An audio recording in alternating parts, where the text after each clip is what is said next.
Hello!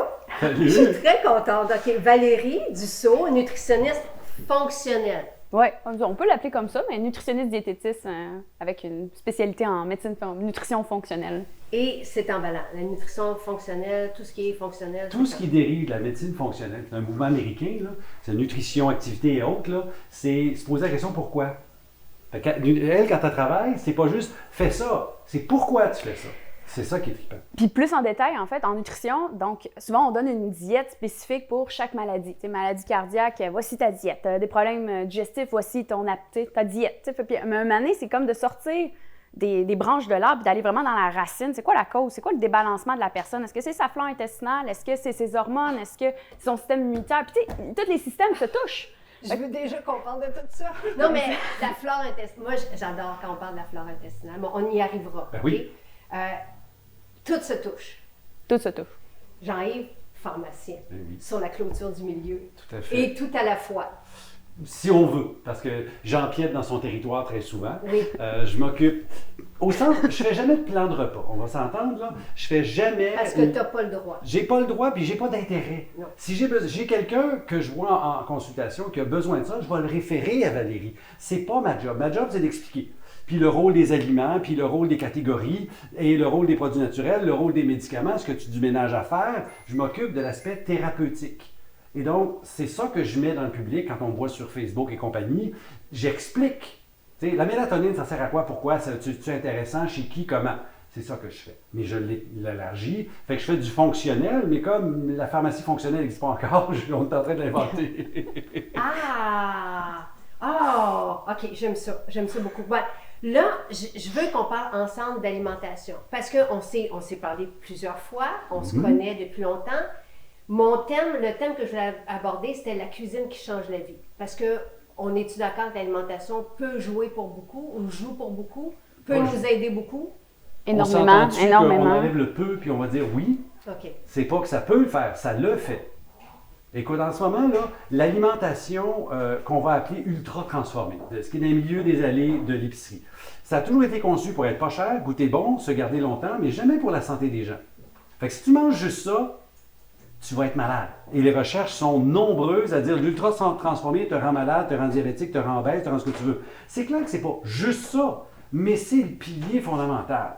Fait que quand on renverse ça, puis on s'en va vers des vrais aliments complets, axés sur mon mode de vie. Alors, par exemple, je suis physiquement très actif, je ne mangerai pas comme quelqu'un qui est sédentaire.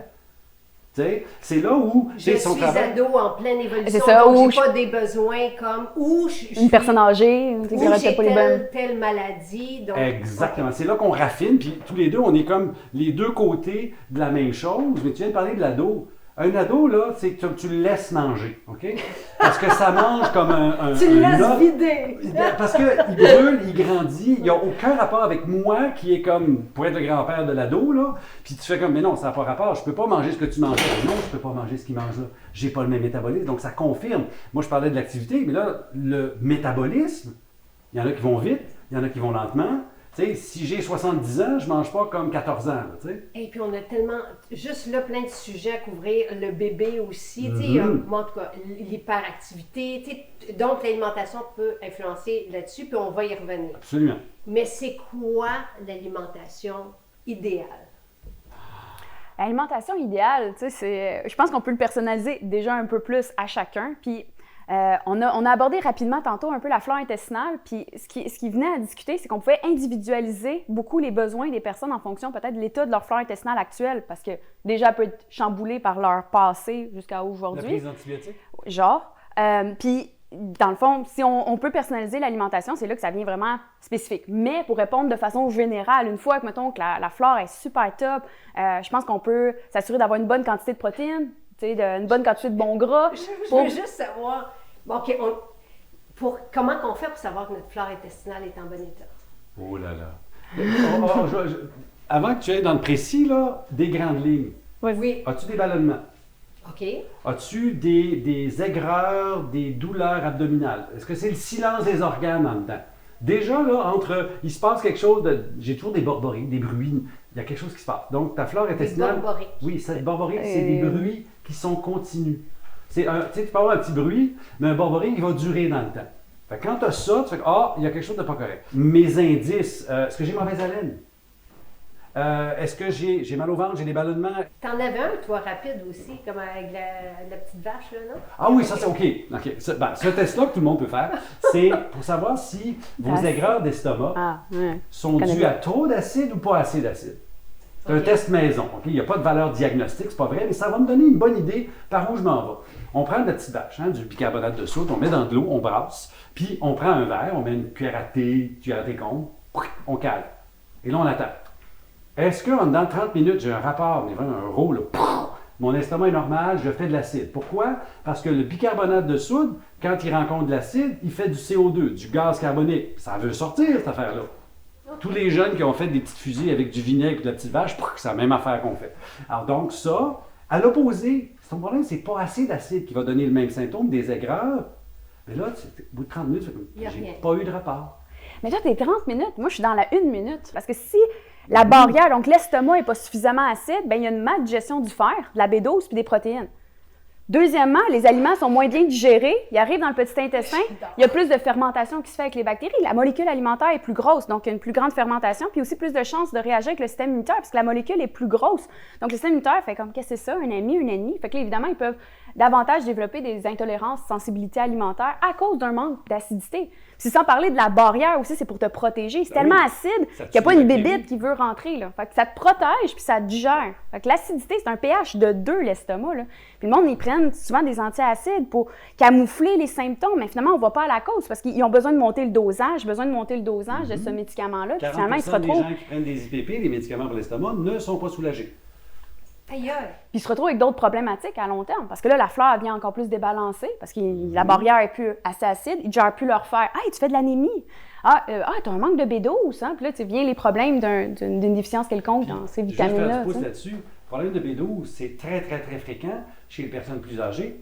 Mais qu'est-ce qui se passe aussi chez les personnes plus âgées? L'estomac est de moins en moins acide.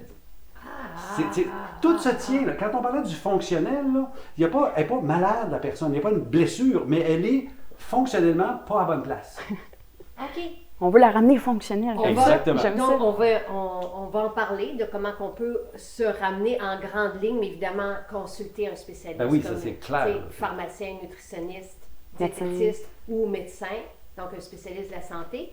Mais toi, tu aimes aussi le diagnostic et faire des tests pour nous-mêmes à la maison quand on a des idées. Bon, ce mot-là, il est problématique, le mot diagnostic. Moi, je suis quelqu'un qui aime que les gens se prennent en charge eux-mêmes. Oui. Donc, s'auto-traiter, comprendre où est la limite entre ce que je suis capable de faire moi-même et ce qui demande d'aller voir un médecin. S'auto-expérimenter même plutôt que... Oui, l'expérimentation, oui, tout à fait. Okay. Mais il y a une notion de diagnostic. Tu sais, la mère qui dit à son petit bonhomme, tu fais de la fièvre, je te garde à la maison, c'est un diagnostic. Ben oui. OK? Mais la différence entre je te garde à la maison, tu fais de la fièvre, puis là, là, c'est problématique, c'est le temps d'aller voir le médecin, c'est la distinction. Puis là, le médecin, il s'occupe de la maladie. Alors, on va s'occuper du fonctionnel, et c'est là où moi, j'encourage les gens à connaître leur santé. Qu'est-ce qu'il y a dans ton assiette? Pas juste c'est à la mode, ou c'est végé, ou c'est telle affaire. Non, c'est plus loin que ça. Qu'est-ce qu'il y a dans ton assiette? Est-ce que ça correspond à tes besoins?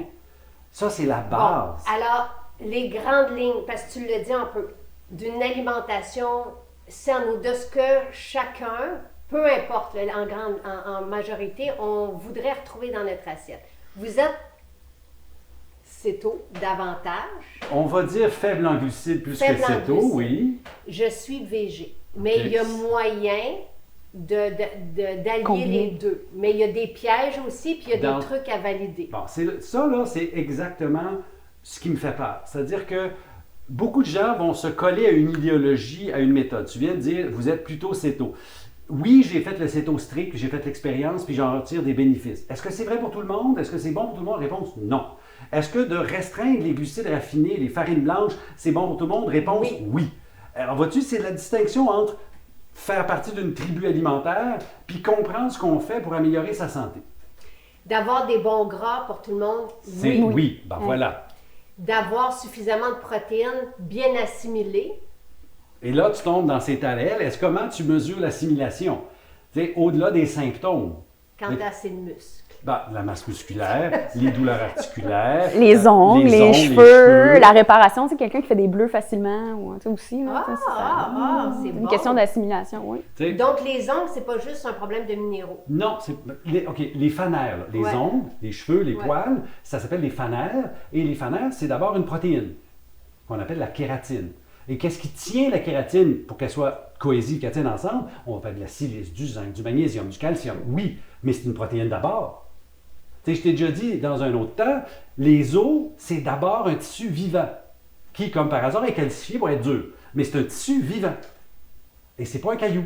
Qui peut. Non, mais j'adore ça parce que c'est ça qu'on pense. Ben oui, on pense que c'est Les du os- calcium. Non, il y a du calcium dedans, puis c'est majoritairement du calcium, oui. Mais tu as des cellules dedans qui font recycler, développer, enlever le mauvais, puis remettre du nouveau. Puis ça va perdurer toute ta vie. Et c'est ça qu'on veut être en santé, se recycler. Donc, si je reviens à ce que tu dis, tu sais, puis corrige-moi si tu n'es pas d'accord, pour moi, une assiette, c'est d'abord une source de protéines en quantité suffisante pour mes besoins à moi. Le reste, les 5 à 10 de fruits et légumes, parfait, mais c'est l'accompagnement. Parce que si je mange juste les 5 à 10 de fruits et légumes à satiété et j'ai plus faim, j'ai un creux, là.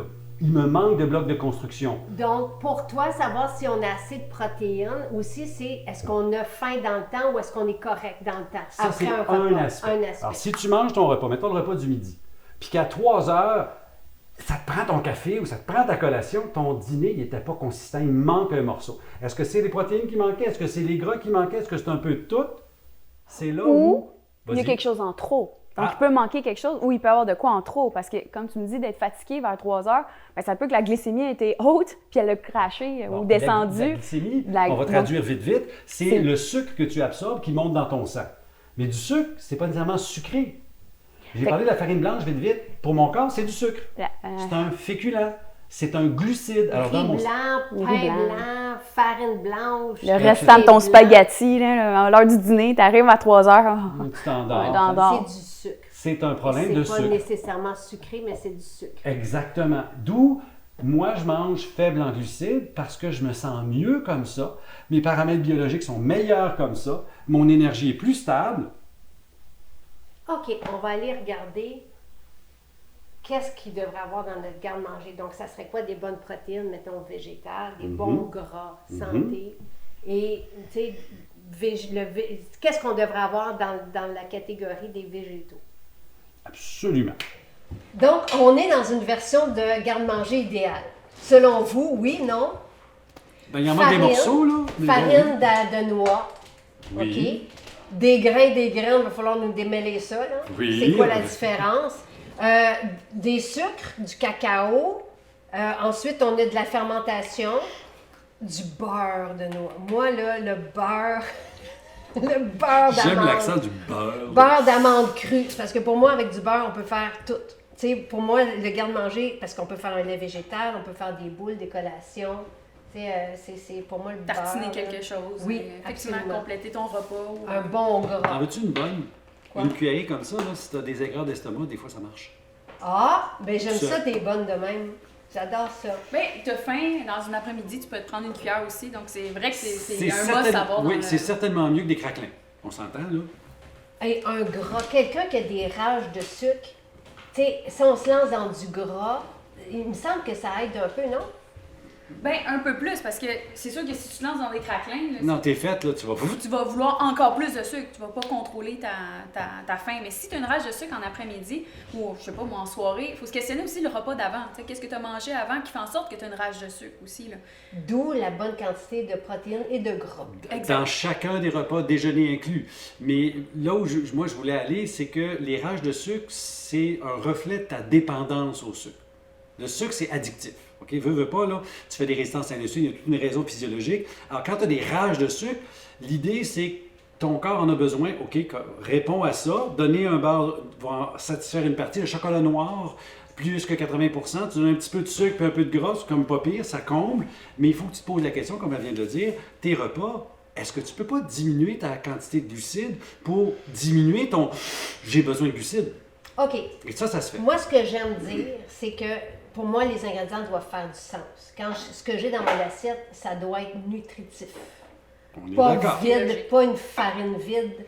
pas du sucre vide qui donne rien, pas de, tu sais, 100% des d'accord. aliments que notre corps non plus ne va pas reconnaître. On est d'accord? Exactement, On est là. d'accord. OK. Ben, en fait, quand on regarde tout ça, moi, ce que j'apprécie beaucoup, c'est que l'ingrédient est pur. Il n'y a aucun mélange qui est ici là, de produits par l'industrie. C'est comme vraiment pur. T'sais, des lentilles, quinoa, je vois la levure alimentaire, je vois farine de lupin, la farine de noisette, la farine d'amande. C'est pur. L'ingrédient est ça. Fait que c'est sûr que tu as une bonne façon de reconnaître si l'ingrédient devrait être dans votre armoire ou pas. Juste de regarder la liste d'ingrédients. Est-ce que c'est vrai aussi que si on se nourrit bien, que si on envoie une belle qualité nutritive, donc des aliments, des ingrédients que notre corps peut reconnaître et qui sont nutritifs. T'sais, on parle de noix, on parle de graines, on parle de riz ou de, puis évidemment les végétaux qu'on doit rajouter là-dedans, que nos cellules, donc qui nous composent, vont arrêter de crier famine parce qu'ils sont bien nourris. OK. Oui, mais là, il faut qualifier ce que tu viens de dire. Oui. C'est-à-dire que oui, les bons aliments, oui, les aliments complets. Mais encore là, est-ce qu'il y a des bonnes proportions? J'ai toujours cette même marotte-là. Dans ton assiette, tu peux avoir tous des aliments naturels, tout végétal, puis être affamé pareil. Absolument. Alors, c'est là où est-ce que tu as dans tes aliments des aliments qui sont plus gras. Puis là, on va faire une distinction sémantique. Un grain puis une graine. Ben OK? oui. Un grain, Je viens comme de l'apprendre, là. C'est Ben, quoi la différence? Mais alors, je pourrais pas te le puis répéter. c'est simple, c'est que les grains, ça fait des farines. Alors, pensez blé, riz, quinoa, sarrasin, ça va tout faire de la farine. Fait qu'en termes d'huile, il n'y en a presque pas dedans. Les graines, on va mettre souvent le mot oléagineuses, qui font de l'huile. Graines de lin, graines de chia, graines de citrouille, graines de sésame, graines de chanvre. C'est toutes des affaires où il y a une huile de. Donc, en termes nutritionnels, tes graines sont plus satisfaisantes, hein? Corrige-moi, Ah là, ouais, ça parce va. que tu as un apport de gras qui vient avec. Tandis que les grains, c'est surtout que quand l'industrie met les pattes là-dedans, ben, ton blé devient complètement dénaturé et blanchi. Fait qu'en termes nutritionnels, le gouvernement a été obligé, il y a une soixantaine d'années, d'enrichir la farine tellement elle était rendue mauvaise.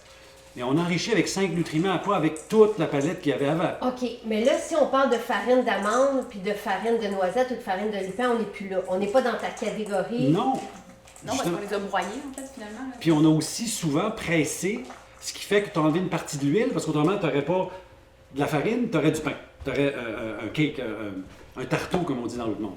Alors, l'idée, c'est que quand tu as ton produit de base, ton amande, c'est huileux. Prenez un moulin à café, prenez des amandes ou des noix, faites ça, ça va faire du beurre dans le fond. C'est ton beurre d'amande. Oui. Alors, pour réussir à faire de la farine, il faut que tu enlèves une partie du gras. Mais ça reste que ton produit à la base, il était huileux. Contrairement à du blé, je sais qu'on va faire de l'huile de germe de blé, mais de l'huile de blé, ça n'existe pas. L'huile de riz non plus. L'huile de germe de riz, ça existe. Parce que le germe, on l'enlève quand on fait de la farine. Et du riz sauvage, ce n'est pas du riz. Non, du riz sauvage, c'est un gazon. C'est une graminée. Oui, c'est dans la même famille que le gazon. C'est une Est-ce que graminée. c'est bon, du riz sauvage? Ça a un index glycémique quand même présent. Là. Moi, je le calcule. Là, quand je fais des plans alimentaires chez mes clients, souvent, je vais prendre en considération la quantité de glucides qu'il y a dedans, mais l'index glycémique est plus bas que du riz blanc. Là, Alors, on est d'accord, la quantité de fibres est beaucoup plus élevée, mais ça, vois-tu, tu rentres dans le monde des grains. Moins intéressant. Ben oui et non, il faut faire attention de ne pas faire des grandes catégories mur à mur. Non, non. Tu sais, Ça peut dépendre de la personne, ça peut dépendre aussi du moment de la journée, l'activité physique. Tu sais, il peut être utilisé au bon moment. Tu sais. OK. Mais le quinoa, là, c'est un grain. Ouais. Oui. Mais on dit que c'est intéressant, le quinoa. Ça, Encore en là. passant, c'est du chanvre. Ouais, Ah, c'est du chanvre, Donc, excuse-moi. quinoa, il est- Attends, il est- vite. Non, Il ça est c'est chia. du chia. Il est rendu où le quinoa? Il est parti? Il est parti. On vous Ah, a il donné est le là-bas. quinoa. Il est là-bas. Voilà le quinoa. Ça, c'est un Et- mélange de 3 quinoas, hein, et- du blanc, du rouge et du noir. Oui, et vous avez Roxane qui cuisine et qui prépare en fait Bonjour, Roxane. ton pudding, ton pain. Ouais, yes. Parce Mon qu'on pain au on noir. va arriver dans ce qui fait du sens pour nous, dans oui. l'assiette. Donc, quinoa, merci Bon, de m'avoir le replacé. quinoa, il y a ceci de particulier. C'est un grain traditionnel, c'est un pseudo-grain dans le monde botanique. Donc, je ne suis pas d'un graminé, je suis ailleurs. Là. Mais C'est ça, pseudo. il a... Vas-y. Pseudo-grain, tu l'as Oui. bien dit, ça veut juste dire. Pas Il tout à fait. imite, mais il n'est pas tout à fait un grain. Puis il y a quand même aussi des glucides dedans. Il faut encore le prendre en considération. L'index glycémique, donc c'est-à-dire la vitesse à laquelle il rentre dans le sang, est plus lent que, mettons, de la farine blanche ou du riz blanc. Tu sais. Fait que Donc, vous Certains. approchez l'alimentation vraiment avec les glucides, avec l'approche. La vitesse à laquelle il rentre dans le sang, effectivement, je pourrais m'y fier un peu, dépendamment de la problématique de la personne. Tu sais, si la personne a déjà une résistance à l'insuline, ou donc c'est-à-dire qu'elle répond moins bien, un peu comme un pré-diabète, qu'elle répond moins bien au sucre, bien là, il y a peut-être des sortes de glucides que je vais favoriser plus que d'autres. OK. Est-ce que dans le monde d'aujourd'hui, en Amérique du Nord, en France, est-ce qu'il y a beaucoup de personnes qui ont un problème avec la glycémie? Aïe, aïe, aïe. On va être sérieux, là. On va parler de nos voisins du Sud. La santé métabolique, qui est définie comme ton tour de taille n'est pas en expansion, ton bon cholestérol est assez haut, ta tension artérielle est normale, puis je peux continuer comme ça. Ceux qui sont en mauvaise santé métabolique aux États-Unis, tiens-toi bien, là, 88%. Selon les dernières données de M. Arrojo, machin, là, l'idée, c'est que le syndrome métabolique, les gens, le tour de taille augmente. Les Américains, c'est-tu vrai ou pas vrai? Leur bon cholestérol plante, les triglycérides montent, il y a plein de facteurs qu'on prend en considération. Ils sont en mauvaise santé métabolique. Si je peux me permettre une parenthèse, c'est pas pour rien qu'aux États-Unis, le taux de mortalité de la COVID a été si élevé dans certains secteurs parce que ça vient avec l'obésité et le diabète. Fermeture de parenthèse. Alors, quand on parlait de santé métabolique, d'index glycémique, si tu n'en as pas de problème, alors, les précautions, à part de dire essaye d'éviter le néfaste food puis la malbouffe, c'est pas très important. Mais pour à peu près 60% des Canadiens, on est moins pire que les Américains, on a une résistance à l'insuline qui s'appelle je fais de l'hypoglycémie, qui s'appelle mon sucre est un peu élevé, mon médecin m'a dit tremblement entre les repas. Fatigue après le repas. Même chose. S'endormir, là. Ouais. Mon tour de taille, tu sais, les gens plus âgés, là, le tour de taille qui augmente, là, tu fais comme, oui, j'ai rien changé, mais là, j'ai pris un petit tour de taille de plus, puis là, j'ai pris 5 livres, puis ça veut pas partir. Tout ça, là, ça s'appelle la résistance à l'insuline. Chez ces gens-là, attention à ce que vous mangez. Bien important. OK. Parfait. Donc, on regarde le sucre dans ces ingrédients-là. On va poursuivre notre inventaire. Comme là, vos déjeuners chez vous. OK, là, on arrive, Valérie, dans ta recette de pudding, parce que je t'ai déjà... Pour moi, tu sais, quel supplément prends-tu? Que manges-tu? Qu'est-ce que dans ton assiette? Que fais-tu comme activité? Pour moi, ça me parle puis ça m'inspire. Donc, toi, c'est quoi qu'il y a dans ton pudding? Bien, j'aimerais juste dire pourquoi j'ai choisi le pudding. Merci de faire la présentation. Pourquoi j'ai choisi ça? En fait, c'est que le matin, la plupart des gens, on a notre niveau de cortisol, une hormone de stress un peu, qui est élevé parce qu'on se lève le matin. Hein? Vite, c'est le matin, on est énergique, on se lève. J'aurais pu penser le contraire. Je vais faire du pouce là-dessus. Le cortisol, c'est l'hormone qui te réveille. Ouais. C'est normal. Une chance qu'elle est là, parce que sinon, on ne sortirait pas du lit. Puis on je m'endors, ma mélatonine monte. OK. Arrive le petit matin, ma mélatonine baisse, mon cortisol monte. Puis quand mon cortisol atteint son point, hop, là, je me réveille. C'est normal. Oui, souhaitable. Mais c'est ça qui fait en sorte qu'on veut de l'énergie. Donc, on va chercher dans vos réserves le sucre. Donc, si on prenait notre taux de sucre comme un diabétique le matin, évidemment, si vous n'êtes pas diabétique, ce serait normal. Mais ce qui fait en sorte que le taux de sucre est plus élevé le matin. Donc, moi, la stratégie, souvent, c'est d'éviter peut-être les sources de glucides classiques là, qu'on recommande. Là, souvent, on va parler de pain, on va parler de crêpes, de pain doré. J'essaie de m'éloigner de bol de céréales, le jus d'orange, Nutella. Les jus de fruits le matin, les tartinades sucrées, le pain, la confiture, le sucre dans le café, c'est tous des trucs qui sont culturels. Tous les jus de fruits, culturellement, on met ça le matin. Mais sachez que le jus d'orange le matin, c'est une invention de marketing qui date des années 50 où l'industrie de l'orange en Floride a créé « c'est le soleil du matin ». Mais vraiment, c'est du marketing pur. Et la couleur dans les céréales, OK, bon, passons. Exact. Donc, si on diminue quelque chose, il faut quand même manger d'autres choses. Oui. On est d'accord? Ben oui. Fait que j'essaie tout le temps de viser une source de protéines avec des bonnes sources, mais aussi ça pourrait être une poudre de protéines ou ça peut être via, les graines de chia, en fait, c'est surtout très fibreux. Il y a comme pas beaucoup de protéines. Donc, moi, je la complète tout le temps avec une poudre de protéines de mon choix. Donc, ça peut être une poudre de protéines végétalienne également. Là. Fermentée, on en parlera peut-être. On en parlera une autre fois parce que fermenter, il faut faire attention. Le principe, c'est quand tu fais fermenter quelque chose avec des bactéries ou des levures, les bactéries et levures vont bouffer des glucides, donc vont changer, mais vont en même temps prédigérer. L'exemple du tempeh par rapport au tofu. Tu prédigères. Mais en même temps, c'est devenu un buzzword en marketing, fait que je suis pas toujours sûr du produit en arrière. On en jase un autre. OK, parfait. Donc, protéines. Graines de chia, que moi j'aime beaucoup, parce que je trouve que pour les végés, c'est pratique parce qu'on peut remplacer des œufs. Oui, ça en termes de texture, oui. Puis là, je vais parler de l'autre bord. Pour les non-végés, c'est une source de fibres extraordinaire parce que c'est une fibre soluble. Quand vous mettez ça dans l'eau, ça gonfle comme des œufs de grenouille. Là. C'est vraiment gélatineux. Au niveau de l'intestin, c'est fascinant ce que ça fait. Là. Au niveau de l'estomac aussi, là, le mucilage que ça fait, c'est très thérapeutique aussi au niveau de l'estomac. Là. Moi, je vois des... On a la graine de lin aussi qui peut aussi Similaire. être similaire. La différence, c'est que la coquille est plus poreuse, donc elle est plus digeste. Si tu n'as pas moulu ta graine de lin, tu ne la digères pas pantoute à part la fibre. Puis on s'entend qu'il y a quand même des propriétés assez intéressantes, la graine de lin moulue. Fait qu'effectivement, là, ça, souvent, c'est ma recette de base, en fait. Donc, c'est de mélanger du chia avec du lait de coco en conserve. Donc, le lait de coco, c'est très gras, fait que ça fait en sorte que je suis rassasiée. Par la suite, on y met un peu de saveur, là, essence de vanille, on peut y mettre de la cannelle. Puis, je mélange ça, mais après ça, je m'amuse à le varier. Je peux mettre des bleuets une journée, framboise une autre journée, cacao une autre journée. Fait que toi, tu combles l'apport en protéines en mettant une protéine en poudre. Oui, protéines. Est-ce qu'on pourrait faire la même chose avec Les veaux justement grecs, on pourrait ça mettre ici, le qui est chanvre. ta graine de chanvre, qui est une des graines les plus riches en protéines? Oui, ça peut être intéressant, en effet.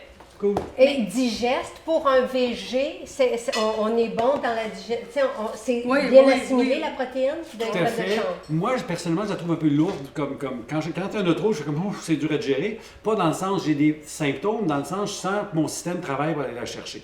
Mais ça reste, c'est-tu vrai, une protéine complète? Certainement, Donc, certainement. une des rares protéines végétales complètes. Donc, une des problématiques du VG, c'est d'être sûr d'avoir des protéines à chaque repas. Voilà la réponse. OK. Donc, graines de chanvre, dans le terme des protéines végétales, là, spiruline, je sais qu'on ne peut pas en prendre, on ne peut pas s'asseoir et manger beaucoup de spiruline, là, mais c'est une protéine Soya, végétale. protéines, spiruline, chanvre. As-tu d'autres exemples de protéines complètes?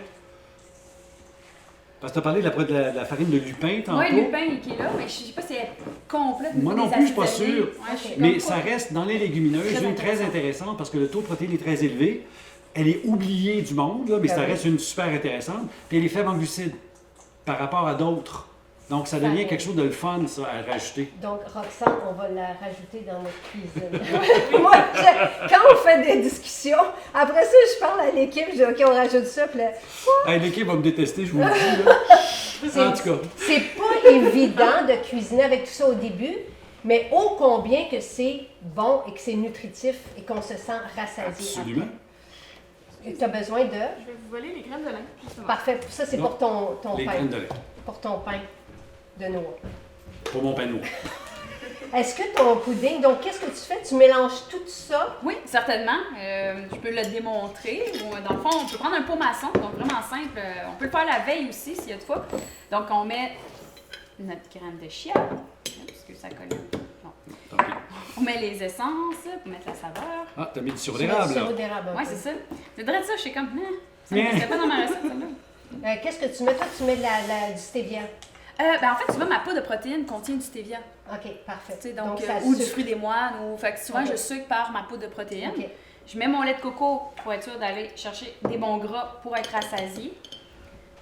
Évidemment, là, tu sais, après ça, je complète avec un autre lait parce que juste du lait de coco, je trouve ça trop épais. Donc, je peux mettre Là. un autre lait végétal dedans qui a comme pas de sucre. Tu sais, Justement, pas de sucre. Attention aux laits végétaux commerciaux.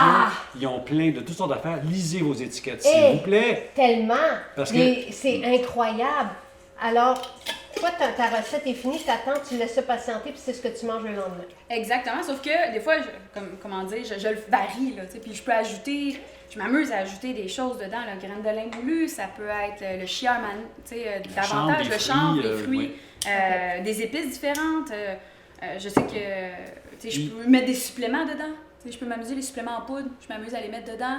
Ta spiruline, si t'as le goût de manger vert le matin, là, pourquoi pas? Oui, je m'amuse avec ça, là. Fait que, puis en même temps, les enfants, c'est une bonne façon de leur faire prendre certains suppléments.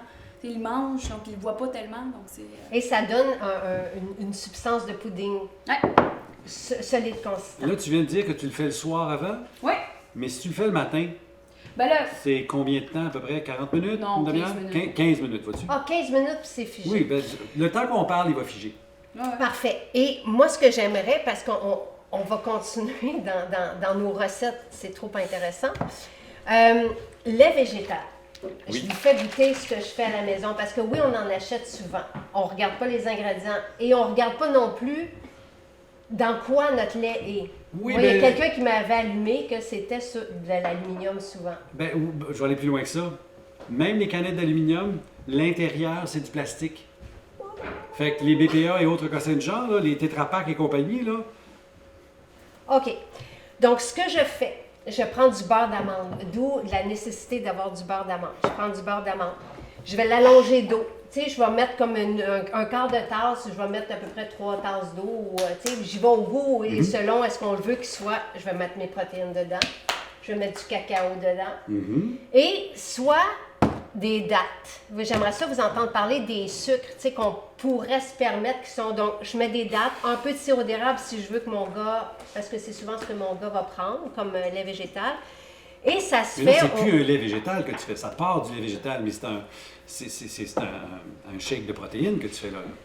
Ben, C'est un repas en quelque sorte. c'est vraiment mon lait. Tu sais, c'est le lait végétal que je fais à la maison. Alors, recommence ta recette, il y a quelque chose que j'ai pas compris. Sylvain va prendre, lui, un lait tout fait. Ouais. Moi, je prends toujours mon beurre d'amande puis je l'allonge d'eau. Et ça me fait mon lait. Ah, OK, c'est ça que j'avais pas compris. Tu sais, au lieu de prendre des amandes, de les broyer, de les filtrer, de passer, hey, on n'a-tu pas le temps? Les cachous, pas trop intéressants, c'est facile à faire, mais au niveau nutritif, c'est pas génial. Fait que je prends du beurre d'amande cru, je l'allonge en eau, puis je vais rajouter un petit peu de sucre, du sel. Jean-Yves, j'ai mis à côté de toi le sel iodé, parce que Jean-Yves a toujours une salière. J'ai toujours une salière. Le sel, ça a été vilipendé, c'est dangereux. Non, le sel est vital. Commençons par On ça. peut vivre sans manger. Ah non, on peut pas vivre sans manger. Ah ouais, on peut vivre sans manger, mais on peut pas vivre sans eau et sel. Le sel, vital, tu l'as dit. il y a une erreur de conception. Le sel, c'est vrai que certains hypertendus doivent limiter le sel. Mais la majorité de la population, et je vais vous poser une question, puis à vous autres aussi, là. Est-ce que ça vous est déjà arrivé de vous lever d'une chaise puis d'avoir un petit peu d'étourdissement? Oui. Ça s'appelle de l'hypotension, ça. Prenez du sel. Mal de tête, Les 3 signes principaux, mal de tête, fatigue, crampe musculaire. Augmentez votre sel. J'ajouterais boire un verre d'eau puis aller l'uriner 3-4 fois. Tu sais, quand Ouais. tu n'arrêtes pas d'aller. Tu sais, tu bois un verre d'eau, mais voyons, à chaque fois que je bois de l'eau, je m'en vais uriner, j'urine juste tout le temps. Ben oui, mais prends du sel, ça, tu sais, l'effet d'osmose, là, de retenir. le sel va servir de véhicule un peu. autant Exact. que moi. Ou vice-versa, oui, oui. Le corps est toujours... Le mot, là, c'est l'homéostasie. Oui. L'équilibre dynamique. Mon corps est toujours en recherche d'équilibre. Il n'est jamais à la même place tout le temps. Fait que le sel, il fait chaud l'été, je transpire, plus de sel. Puis mon corps le demande. Pourquoi on a des rages de sel, des rages de chips? C'est parce que mon corps, c'est pas la chips qui cherche. Oui, c'est le fun, c'est croquant, puis mais en même temps, c'est le sel que je veux. Mon corps Donc, le vous sait. avez une rage de sucre, prenez du beurre d'amande ou du cacao. Du beurre d'amande salé. Salé, c'est ça. Santé. Ou ton mélange, en fait, c'est comme quasiment un smoothie. Ben oui, là, c'est rendu un lait smoothie, noir, là. tu sais, Ben, mon fils, c'est ce qu'il boit, santé. Il aime ce lait-là, mais je vais Santé. rajouter un peu plus de sirop d'érable. Santé tout le monde. Je rajoute plus de sirop d'érable. Je pour lui. comprends que ton gars va vouloir plus de sirop d'érable parce que là, je goûte chacun des ingrédients. Oui. Et ce que je mets, moi, j'aime goûter, j'aime être nourrie, fait que c'est ce que je vais prendre. Parfait. Tu sais, puis on sent aussi il y a de la protéine. Là, c'est de la protéine de riz fermentée qu'il y a là-dedans. Mais moi, j'ai pas besoin de sucré. Mais mon gars, je l'allonge un peu. S'il est consistant, je vais mettre plus d'eau. Je lui rajoute du sirop d'érable. Il va passer à travers le shake au complet. Il adore ça. Et je ne vais pas lui donner du lait. Si dans mes recettes, c'est ce lait-là que je vais prendre aussi. Donc, je remplace mes œufs par des graines de chia. Je remplace mon lait. En fait, je prends du beurre d'amande. Fait que j'ai du gras et des protéines, monsieur le pharmacien. C'est Oui, correct. à date, ça va très bien. De toute façon, ça, c'est la nutrition. C'est Ah, mais à la limite, ton lait pourrait servir comme être le liquide de notre pudding de chia, là, facilement. Là. Puis on pourrait ajouter des noix dedans. Ça peut, tu sais, on peut vraiment... L'idée, c'est d'avoir une certaine base, parce que pour certaines personnes qui partent de rien, c'est très intimidant. L'alimentation, puis il y a trop de changements à faire en fonction de ce qu'ils ont appris avant. Fait qu'il faut comme y aller par étapes. Fait qu'effectivement, ça peut être commencer juste le lait de noix, déjà, pour qu'il soit plus nutritif. Par la suite, OK, j'essaie un pudding de chia, puis là, on mélange les deux, parce que c'est la cuisine, hein, ça s'apprend, c'est un art. Hein? Oui, ça s'apprend. Le problème, c'est que pour beaucoup de nos gens, ils l'ont pas appris à la maison. Tu sais, moi, j'ai appris à cuisiner dans la cuisine de ma mère, puis un petit peu par défaut, parce que ma mère n'aimait pas cuisiner. Fait qu'à un moment donné, c'est « Hey, Jean-Yves, qu'est-ce qu'on mange pour souper à table? Mange, je vais m'en occuper. » Mais j'ai eu des exemples devant moi. Comment tu fais du bouillon? Comment tu fais des crêpes? Comment tu fais des œufs? C'est facile de faire des œufs, mais tu l'as jamais fait. Ah oui, Tu sais? absolument. En tout cas, Au niveau des sucres, est-ce que sucre de coco, date, sirop d'érable, est-ce qu'on est dans les sucres sans ne manger que ça, mais qu'on peut utiliser? Moi, personnellement, je l'utilise, là. Ok. Évidemment, mais en très peu, tu sais, très, très fine quantité, puis je dois avouer que c'est pas tous les jours. Donc, c'est comme ma gâterie, si je sucre quelque chose parce que je fais un gâteau de fête pour quelqu'un, ou tu sais, c'est peut-être plus des sucres comme ça que je vais utiliser. Mais encore là, je pense que c'est une question de fréquence puis le moment de la journée, tu sais, comme je disais le matin, des fois, je vais essayer d'éviter des sources de sucre, donc je me tournerai pas vers des sucres, même si c'est un sucre naturel. Là. OK. bon. Pour faire du pouce là-dessus, ce sont des sucres. Point. La date, c'est un aliment sucré. C'est un petit peu différent. Et les grosses dates Medjool, semble-t-il, seraient moins glucidiques. Il y a une couple d'études qui ont été faites où on a donné des dates Medjool à des diabétiques. Leur glycémie a moins varié qu'avec les autres sortes de dates. Donc, OK. il y aurait quelque chose. Là. Je ne suis pas sûr, mais bon. Alors, tu as un aliment sucré. Les autres, c'est des sucres. Ce que tu cherches, c'est le moins raffiné possible. Le moins raffiné de la gang, Donc, sirop d'érable, miel. miel, mais le miel est plus riche en fructose, il y a un petit doute là. OK. Alors, comme dit Valérie, le moins possible, ça reste du sucre. Mais à tout prendre, ce sont des sucres bruts, donc qui arrivent avec le bagage de la nature, contrairement à du sucre blanc raffiné, où là, tu as du glucose, du saccharose, qui est glucose fructose, pur. Puis là, c'est l'affaire à ne jamais mettre dans ta bouffe. Puis tu nous parles du sucre de coco.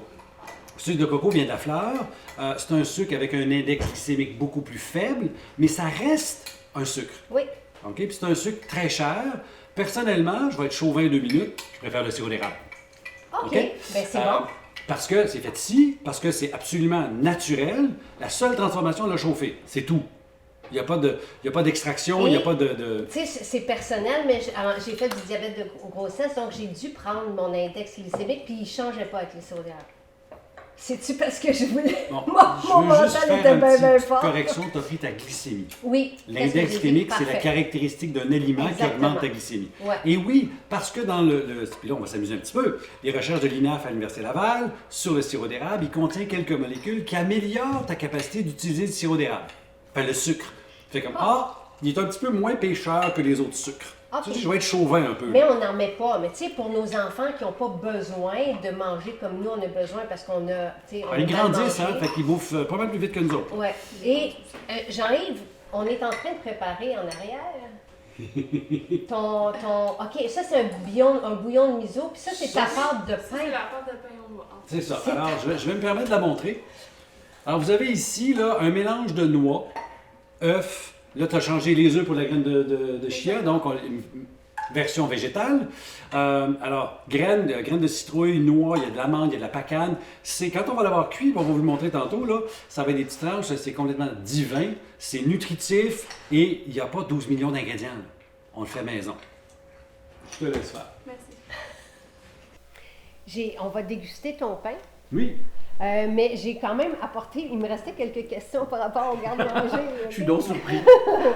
Les lentilles, là, ou les légumineuses, parce nous, dans notre monde, là, on est végé, OK? Donc, puis on veut, comment qu'on fait pour aller chercher la protéine d'une légumineuse, puis l'absorber, puis que tout soit fluide et harmonieux? Bon, écoute, la première étape, je pense, c'est de les faire tremper pour enlever. On en a discuté tantôt avec l'acide phytique. L'acide Là. phytique. Oui. Exactement. Fait que moi, déjà, en partant, ce que je vais conseiller, c'est de les faire tremper. Oui, on va faire tremper, puis tu peux te permettre de faire tremper un petit peu plus longtemps. Changer ton Changer l'eau. Puis là, tu vas commencer le processus de germination, ce qui rend ta légumineuse un peu plus digeste. Oui. Donc, répondre à ta question, pour absorber mieux, tu digères mieux. Et dans les légumineuses, puis là, tu as une lentille, mais si tu as des fèves rouges, Ouais. dans la fève rouge, tu as un ennemi dedans qu'on appelle une lectine. Son grand mot, c'est une hémagglutinine. Tu entends Héma Québec sans glutinine pour faire des grumeaux. Et mange jamais des fèves rouges crues. Dangereux. Il faut les faire cuire. Mais si tu les fais tremper, légèrement germer, tu les cuis assez longtemps ou même au presto, ton hémagglutinine n'existe plus. Ah. OK? C'est pour ça que je te dis, il y a des pièges. Il faut savoir contourner les pièges. La tradition a tout inventé ça pendant des milliers d'années. L'être humain a survécu. Et quand c'est en canne, c'est trop tard. Ben, Ça dépend de la qualité du produit au départ. OK, parce qu'il y en a qui connaissent ce principe-là. Il y a des entreprises qui font ça. Cuire tremper. correctement, puis d'autres, tu t'achètes de la boîte. OK. Tremper, mieux encore germer. Ça germe après combien de temps? Bon, Écoute, par cœur, je pense. non, Déjà il y a toute des la tableaux nuit. sur là, le moi, web, là, ouais. la nuit, c'est le minimum. Ouais, toute la Puis, nuit, je pense déjà. Là, souvent, ça... on va parler de 24 heures, mais là, il faut que tu changes ton eau parce que ce que tu veux pas, c'est que ça surisse. Là. Il y a une fermentation, puis il y a fermentation. Il y en a qu'on veut, puis il y en a qu'on veut pas. T'sais? Oui. Fait que changer ton eau, puis là, ta fève va éclater, puis elle va commencer à germer, puis là, tu peux la faire cuire. Ah! Tu n'as pas besoin d'avoir la grande tige. Là, t'sais. OK. Pour ce qui est des lentilles, j'ai aucune idée. Fait que là, Mais on le voit. Oui, on oui. le voit, puis on change l'eau 2 fois parce par que ça, jour. c'est des lentilles cassées. Hein, fait que ça ne germera jamais, cette affaire-là. C'est comme des pois cassés. OK. Fait que comme c'est bien, mais la notion de germination dans les lentilles, je la connais pas. Là. Dans Attends, les... j'ai déjà vu des lentilles germer. Oui, il y a une façon de le faire. OK. C'est pour ça que OK, mais OK, pas quand elles sont cassées. c'est ça. Et on change l'eau 2 fois par jour, mettons, 2-3 fois par jour. Ou quand on voit que c'est comme moins... Moins le fun. Après la première nuit, Quand c'est c'est pas sûr. clair. après ça, Déjà là, quand c'est oh, pas oui, clair. on enlève l'eau puis on recommence. Parfait. Ta poudre, là, ta farine De lupin? de lupin, Oui. moi, j'ai appris que c'était très bon pour le collagène là, de la peau quand on utilise ça en cosmétique. Mais toi, là, tu mets ça où, quand, comment? Muffin? Ah! Muffin, ça peut être les biscuits, ça peut... dans le fond, je l'agrémente quand j'utilise des farines, dans le fond, je le mixe dedans. Mais je dois avouer, je ne substitue pas 100% la Non, farine non, par non, du non. lupin. OK? Tu veux-tu m'apporter les muffins? Ils sont juste ici à côté du grille-pain. Faut que je vous fasse goûter à mes muffins! Ben oui, tu nous en as parlé. Mais vois-tu, l'intérêt de la farine de lupin, là, c'est que, tu as raison, tu ne remplaces jamais 100% parce que ça ne cuira pas comme tu penses, mais en même temps, c'est une source de protéines de plus. Exact. Puis c'est faible en glucides. Exact. Fait que tu peux jouer sur ta crêpe, ta recette, de n'importe quoi, puis changer un petit peu tes proportions, enlever un peu de farine, puis mettre ça à la place en partie. Hey, la farine de sarrasin, là, parce que tu parles de crêpes, là, c'est une bonne idée? Ben, c'est un très bon grain, mais ça reste un grain. Ça reste un grain. Ouais, ça- OK, on aime un peu pas comme les le graines. quinoa. Ben, on là, aime pas c'est les vert. On aime les graines. Non, mais on aime mieux top graines. Oui, mais vois-tu, encore là, si tu veux t'amuser, sarrasin germé, tu viens de changer tout le ratio glucides puis augmenter l'aspect nutritionnel. Fait que si tu veux te lancer là-dedans, fais tremper, puis là, tu peux t'amuser de mettre ça sur un plateau. Tu fais tremper une nuit, mets ça sur le plateau jusqu'à temps que tu vois un petit germe. Puis là, c'est un déshydrateur, amuse-toi à les faire déshydrater. Sinon, tu peux les passer au blender, tu peux les mettre au frigo, tu peux faire plein d'affaires, puis il est tellement plus nutritif à cause du processus de germination qui a changé. OK, tu sais, notre chose, c'est sur l'alimentation, là, la cuisine qui change la vie. Quand c'est plus nutritif, on se sent plus nourri, c'est ça la conclusion. Nos cellules, toutes fonctionnent mieux. Bingo. Exact. On a moins de rage parce qu'on est rassasié, à la Exact. limite. Nos cellules qui ont besoin de nutriments disent oui. Hey, tu m'as tout donné ce que j'avais besoin, mais si tu envoies des affaires vides ou transformées qu'ils ne reconnaissent pas, qu'ils ne savent pas quoi faire avec. Puis tu as des cascades hormonales. Le sucre est le plus bel exemple. C'est pas tellement que tes cellules ne le reconnaissent pas parce qu'ils l'aiment beaucoup, le sucre. Mais en même temps, tu as des cascades hormonales qui fait que quand tu n'en as plus, tu en veux plus. Puis là, tu tombes dans un circuit de dopamine, de dépendance, de plaisir. Tu en veux toujours plus. Puis là, tu deviens Fuzzy. gelé. Et j'avais de la levure alimentaire, parce qu'on n'en a pas parlé, mais ça peut être intéressant, mais on ne compte pas là-dessus pour la bidou. Ça dépend de la quantité. Si tu y vas à cuire à table, corrige-moi, là, tu commences à en parler. Mais si tu saupoudres, c'est pas Ah assez. non, en effet. En Non, effet. mais moi, quand ça, là, j'adore. C'est bon ça. le goût, ouais, là. Ça. Ça goûte Puis, le tu sais, parmesan. tu peux en mettre beaucoup, beaucoup, beaucoup, là. Là, avec une cuillère à table, là, on commence à On être... commence à être dans des dosages. Parce que la vitamine B12, si ton estomac fonctionne bien, souvenez-vous ce qu'on a parlé de l'acidité, là, si ton estomac fonctionne bien, l'apport nutritionnel, c'est 2,8 microgrammes. Ah, C'est pas Ça ne énorme. prend pas une quantité de cheval, là, Ok. mais il faut que tu l'absorbes. OK. Voulez-vous goûter? Ben, avec plaisir. Certain. Ça, c'est le Ayou. petit pain. Bon.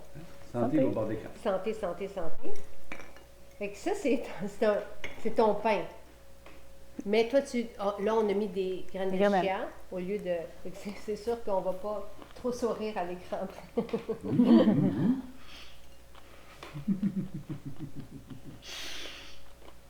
Le problème, c'est que là, vous l'avez fait végé, donc il se tient un petit peu moins. La graine de chia prend beaucoup de place parce qu'on a voulu remplacer les œufs. Moi, je le mets avec des œufs, fait qu'il se tient plus comme un pain. Et comme là, si je le coupais en tranches, il ne se tiendrait pas beaucoup. Mais comme, tu sais, en termes alimentaires, tu manges ça pour déjeuner, là, pas être plate, mais tu n'as plus faim après. Là. Mhm. C'est ça qu'on veut. Donc, L'aquafaba, parce que, tu sais, vous allez prendre du beurre, mettons, j'imagine. Vous aimez le beurre. Ben, Beurre, du ghee, ça peut être du beurre d'amande, là. ou beurre de noix. Ben oui, toi. Ben, tiens. OK. Ben, avec le beurre d'amande, j'ai oublié de dire tantôt, on peut se faire une bonne sauce à salade aussi. Fait qu'on met Absolument. moins d'eau, mais tu sais, un petit peu. Ah, génial. OK. Maintenant, mon muffin, voulez-vous goûter? Avec plaisir. Après vous, Merci, madame. merci. C'est Jonathan qui vous l'offre. Oui, c'est Oh, ça. le fiston nous l'offre. Ben, merci, Jonathan. Merci, Jonathan. Alors, bon, je vais être plus poli que j'étais la première fois. Je ne mangerai pas comme un ours. Je vais prendre un petit morceau. Le Et- goût de banane. Oui. Oh, oui, vous aimez pas les bananes. vous. On n'aime pas. Wow, Hey! wow. On n'aime pas. Qui n'aime pas les bananes? Je parlais justement de ça avec ma mère. Évite de mettre des étiquettes. Je Ok. n'encourage pas la consommation des bananes parce que c'est trop riche en sucre. Mais il y a des fibres. Oui, mais bien. Et la couleur de la banane, plus qu'elle est verte, moins qu'elle est riche en glucides, puis elle peut être intéressante à ce Oui, moment-là. parce que ça devient un prébiotique pour mes bonnes bactéries. Ah ah. Mais là, il faut que tu l'aimes verte. Si tu la prends jaune, brune, rendue transparente au milieu, là, c'est pas juste rien que du sucre. Il y a même de l'alcool qui s'est créé quelque part. Mieux, mieux. Alors, la banane, tu sais, si comme là, il y en a dans ta préparation. Je vais peut-être manger une bouchée de banane dans toute le muffin. J'ai rien contre. OK. Mon problème, c'est quand quelqu'un se fait un smoothie le matin, se sac une banane de 200 grammes dedans. Avec une tasse de mangue, puis du sirop d'érable, je vais mettre 2-3 dates. Fait que là, c'est- ton c'est- sucre est fait. C'est ça le problème. Tout est Mais- question de proportion. Il n'y a pas d'interdit. Il y a- OK, revenons-en. L'aimez-vous, mon muffin? Je l'adore. Ok. Il est super bon. Non, ouais. Je n'ai pas d'inquiétude pour Jonathan, tout va bien. Mais bon, revenons, on fait juste on revient sur le smoothie. Parce que moi, vous le savez, c'est ce que je prends. J'en prends moins qu'avant, mais j'en prends. Mhm. Pourquoi? Parce que j'aime le fruit, parce que j'aime les fibres le matin. Fait que pour moi, c'est tout ça, et je prends juste ça, les fruits de l'eau. Après ça, je prends mes protéines, mais je commence par ça parce que j'aime commencer mes journées par des fibres. Et je prends pas d'autres sucres dans la journée. Oui, j'en prends dans ma salade, mais je prends pas de pain, je prends pas de pâtes, je prends pas de... je suis Donc, pas- tu es, sans nécessairement avoir l'étiquette céto, tu manges faible en glucides parce que tu manges des aliments bruts et qu'il n'y a pas beaucoup de grains dans ton alimentation. Il n'y a pas de pain, pâtes, patates, croissants, pâtisserie. Fait que tu es dans le même monde, finalement. OK? Mais avec des bananes et des fruits. Combien? Tout est là. J'en prends moins qu'avant. Parce que c'est ça qui arrive aussi. Il y a comme. J'aime pas le dire de même, mais c'est comme un budget de glucides. Tu sais, c'est comme. Ok. Tu peux avoir un budget, mettons. Quand on dit faible en glucides, on parle d'être en bas, en fait, de ce qui est recommandé actuellement. Ce qui est recommandé actuellement, c'est autour de 300 grammes de glucides par jour. Fait que quand on dit C'est faible. énorme, ça. C'est 50, non. Tu sais, quelqu'un qui a... 50, c'est beaucoup, mais... Non. Encore là, 50, 100, 150, on peut relativer à chaque personne, dépendamment de ses besoins, puis son métabolisme, ses activité efforts, physique. exact. On peut tout adopter, en tout cas pour la personne. Puis, quand on est faible en glucides, ça veut juste dire que je ne suis pas cétogène. Cétogène, on est à 20 grammes, 50 grammes de glucides par Ok. jour. Là. T'as Puis pas là, il besoin d'être là pour être faut en même calculer les légumes que tu manges, là, les carottes, là, ça va jusque-là. Il faut tout comme relativer. Mais si tu es faible en glucides, tu peux manger deux portions de fruits par jour, puis tu peux te considérer faible en glucides parce que tu ne manges pas justement pain, pâtes, Si tu veux craquelin. calculer le chiffre qui fait la distinction entre un peu trop, correct, moins, c'est 135. Puis ce chiffre-là, il vient d'où? Il vient de la consommation de glucose par l'organe qui a besoin de glucose, qui est ton cerveau. Alors, les détracteurs du céto disent « Ah, c'est dangereux parce que… » Non, une minute. Ton foie va le fabriquer, ce glucose-là. Avec tous tes aliments, il va faire du glucose. Fait que c'est pas d'en avoir plus ou moins. C'est qu'à partir du moment où tu descends en bas de ça, tu tombes en deçà du besoin de base, dont ton corps va le gérer, et tu as donc moins besoin d'insuline. Parfait. OK.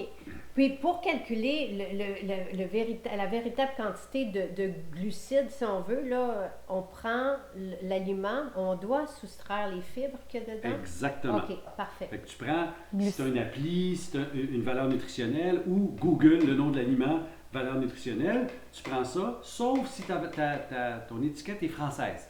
Ou en France, en Europe, on a déjà divisé. Fait que tu ne calcules plus cette affaire-là, ils l'ont déjà divisé. Nous, c'est glucides total moins fibres égale la portion des glucides que ton corps absorbe. OK, bien c'est ça que j'allais demander, qu'est-ce qu'on appelle? Ça Glucides s'appelle nets. comment? Net. Des glucides nets. La partie que ton corps absorbe. C'est ça que tu veux limiter. Tu n'as pas besoin de virer fou, mais dans notre monde actuel où on a tout le petit beignet qui pousse avec l'âge, on est tout en train de devenir diabétique et obèse, ben ça serait le fun. Parce que tout commence avec il y en a trop et il est de mauvaise qualité. c'est de la farine blanche blanchie. Ça, il y a des glucides là-dedans. Ouais. Mais il y a tellement de fibres que la pointe de glycémie après va être minime. Voilà. Et si tu as des bons gras, tu as des protéines, tu as comme un mélange. Exactement. Fait que l'idée qu'on soit céto-VG, c'est de diminuer les glucides, le transformer et les glucides. Et de prendre conscience, en fait, des Merci. glucides. C'est vraiment de prendre conscience. Tu sais, quand tu vas à l'épicerie, moi, des fois, j'ai des clients, après la première rencontre, on se revoit. Puis après ça, ils se disent « Ah, mais voyons donc, à l'épicerie, c'est que des glucides qu'il y a là. » C'est ça l'idée. Puis j'ai dit « Bon, t'as compris. » Tu sais, c'est... Et que les glucides, c'est pas nécessairement sucré. Ouais. Que Tout ce qui est Exact. farine. Voilà. On peut-tu Prendre mettre les conscience. patates à part? Non. Je suis désolé. La négociatrice. Ils font tout ça.